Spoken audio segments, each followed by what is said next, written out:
بسم اللہ الرحمن الرحیم۔ السلام علیکم ناظرین، آپ دیکھ رہے ہیں گجرات نیوز۔ ناظرین، خبر شامل کرنے سے پہلے گزارش ہے ہمارے چینل کو سبسکرائب کر لیں اور ویڈیو کو لائک کریں تاکہ ہر نئی آنے والی خبر بر وقت آپ تک پہنچ سکے۔ ناظرین، آج آپ کو اپڈیٹ کرنے جا رہے ہیں کوٹلہ عرب علی خان سے مسلم لیگ کاف کے ایم پی اے راجہ محمد اسلم، جو کہ حلقہ پی پی 27 سرائے امیر سے ایم پی اے منتخب ہوئے۔ راجہ محمد اسلم آج اپنے دوستوں کے ہمراہ ڈیرہ چودھری عابد رضا کوٹلہ پر پہنچتے ہیں اور غم کی اس گھڑی میں وہ چودھری عابد رضا کوٹلہ سے ملاقات کرتے ہیں، اظہار تعزیت کرتے ہیں اور چودھری شبیر احمد کوٹلہ سے بیٹے کی وفات پر اور چودھری عابد رضا کوٹلہ سے بھتیجے کی وفات پر وہ اظہار تعزیت کرتے ہیں اور فاتحہ خوانی کرتے ہیں۔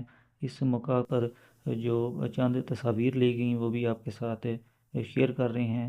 راجہ محمد اسلم جو کہ ایم پی ہیں مسلم لیگ کاف کے، وہ ڈیرہ کوٹلہ پر پہنچتے ہیں اور ان کے ہمراہ جو مقامی رہنما ہیں وہ بھی موجود ہوتے ہیں، جو کہ چودھری عابد رضا کوٹلہ سے، کوٹلہ برادران سے اس غم کی گھڑی میں جو ہے وہ ان سے اظہار تعزیت کرتے ہیں۔ اگلی ویڈیو تک کے لیے دیجیے اجازت۔ اللہ حافظ۔